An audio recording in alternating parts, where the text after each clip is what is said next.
Hi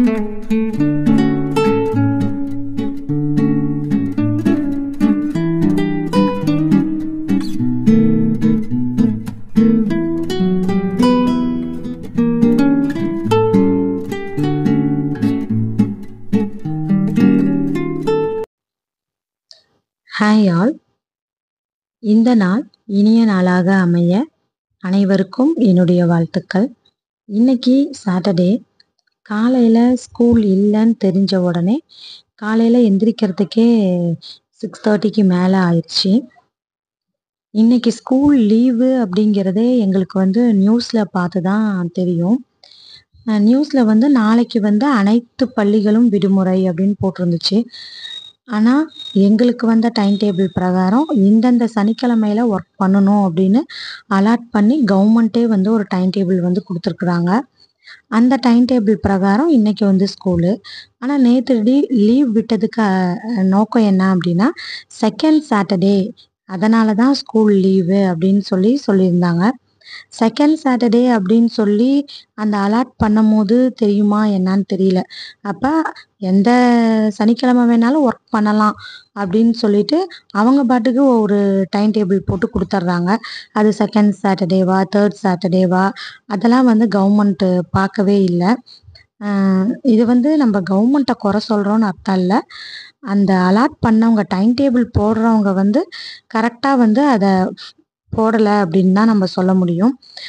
அவங்க கவர்மெண்ட்டுக்கு இதை ஆசிரியர்கள் எடுத்து சொன்னதுனால நாளைக்கு செகண்ட் சாட்டர்டே, அதனால் நாளைக்கு ஸ்கூல் வேணான்னு ஆசிரியர்கள் கோரிக்கை வைத்ததனால கவர்மெண்ட் ஆசிரியர்களுடைய கோரிக்கையை ஏற்றுக்கொண்டு நாளைக்கு சனிக்கிழமை செகண்ட் சாட்டர்டே, அதனால் ஸ்கூல் வேண்டாம் அப்படின்னு சொல்லி நியூஸில் சொல்லியிருக்காங்க. நமக்கு லீவுங்கிறதே நியூஸில் பார்த்து தான் தெரியுமே.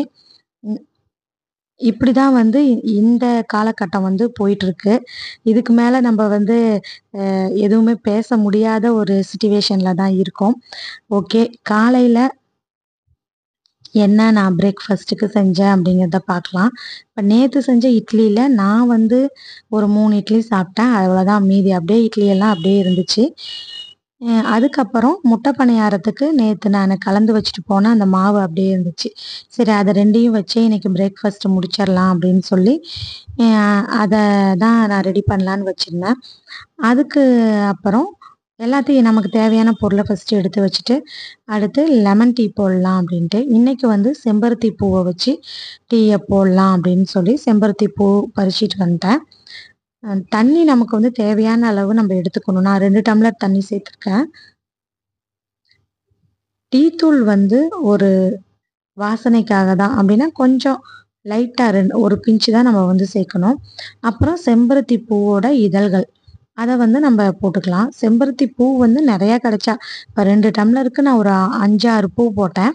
இந்த மாதிரி கொஞ்சம் அதிகமாக கிடைச்சா கூட நம்ம போட்டுக்கலாம்.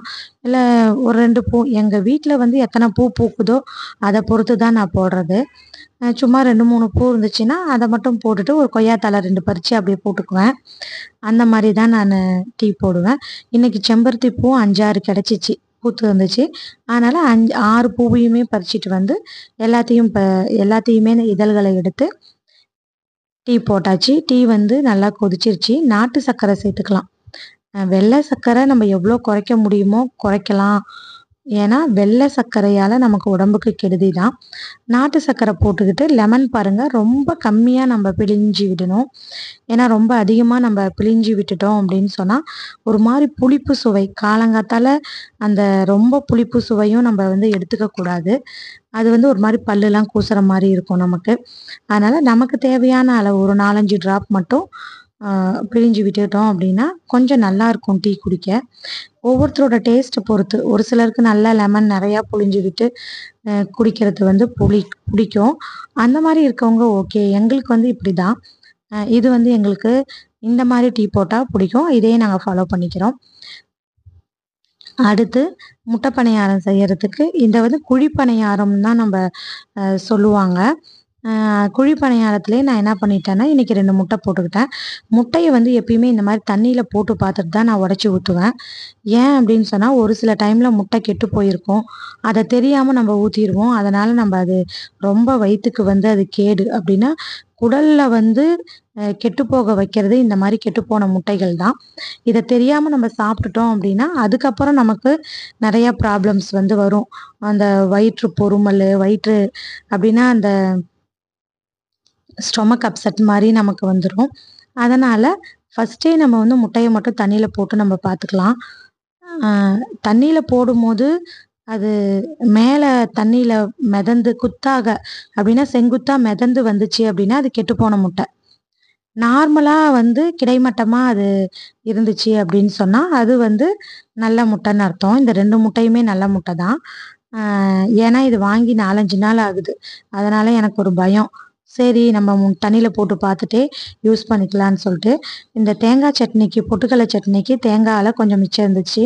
அதையும் இதிலேயே கொட்டிட்டேன். ஏன்னா அந்த தேங்காவ எடுத்து நம்ம ஃப்ரிட்ஜில எதுக்கு வச்சுக்கிட்டு, அந்த திருகுன தேங்காவ அப்படின்னு சொல்ட்டு, அதையும் எடுத்து இந்த முட்டை பணியாரம், குழி பணியாரத்திலேயே போட்டு நல்லா கலந்துட்டு, குழி பணியாரம் செஞ்சிட வேண்டியது தான். ஆனா காரத்துக்கு நான் இதில எதுவுமே போடல. அதனால காரத்துக்காக கொஞ்சம் எண்ணெய் நல்லெண்ணெய் ஊத்தி, கடுகு போட்டு தாளிச்சுட்டு, வரமிளகா கிள்ளி போட்டு, அதையும் இதனோட சேர்த்து கலந்து முட்டை பணியாரம் ஊத்தியாச்சு. இன்னைக்கு வந்து எங்களுடைய பிரேக்ஃபாஸ்ட் இதுதான் முட்டை பணியாரமும், பொட்டுக்கடலை சட்னியும் தான். காலையில இப்படி தான் போணுச்சு. சாட்டர்டே அப்படிங்கிறதுனால நம்ப கொஞ்சம் ரிலாக்ஸ்டா எந்திரிச்சு சாப்பிடுறதுக்கே எங்களுக்கு வந்து ஒரு 9:30 மணி ஆயிருச்சு. அப்படியே கொஞ்ச நேரம் உட்காந்து எந்திரிக்கிறது. ஏன்னா மத்த நாள் எல்லாமே நம்ம என்ன பண்ணிட்டுருப்போம், ஓட்டமும், நடையுமா தான் ஓடிட்டே இருக்கிற மாரி இருக்கும். இப்ப வந்து வேலைக்கு போறவங்க எல்லாத்துக்குமே வந்து இது நல்லா தெரிஞ்சிருக்கும். இதே சாட்டர்டே, சண்டேஸ்ல நம்ம ரிலாக்ஸ்டா கொஞ்ச நேரம் அப்படியே ரிலாக்ஸ்டா இருந்துகிட்டே நம்ம சமைக்கலாம். அதுவும் நான்லாம் சுத்த மோசம். அப்படியே கொஞ்ச நேரம் உட்காருவேன், கொஞ்ச நேரம் எந்திரிப்பேன்.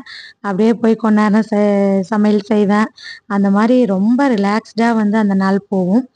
தம்பிக்கு வந்து பால் காய்ச்சிட்டு, என்னோட பையனுக்கு நாங்க லெமன் டீ போட்டாச்சு. அவன் இன்னைக்கு இன்னும் கொஞ்சம் லேட்டா தான் எந்திரிச்சான். அவன் டியூஷன் போகறதுக்கு எல்லாம் ரெடியாகி வந்தான். அதுக்குள்ள குழி பணியாரம்லாம் நான் வந்து ரெடி பண்ணி வச்சுட்டேன். தம்பியும் சாப்பிட்டுட்டு டியூஷன் கிளம்பிட்டான். நாங்களும் சாப்பிட்டுட்டு இன்னைக்கு என்ன ரெஸ்ட்டு தான். ஃபுல் ரெஸ்ட் எடுக்க வேண்டியது தான். இந்த மாரி தான் என்னுடைய காலை வேலைகள். மார்னிங் ரொட்டீன் வந்து போணுச்சு. மத்தபடி சின்ன சின்ன வேலைகள் வீட்ல இருக்க வேலைகள்லாம் முடிச்சுட்டு, இன்னைக்கு ரெஸ்ட் எடுத்துக்கலாம். இந்த வீடியோ புடிச்சிருந்துச்சுன்னா, நம்ம சேனல சப்ஸ்கிரைப் பண்ணுங்க. தேங்க்ஸ் ஃபார் வாட்சிங்.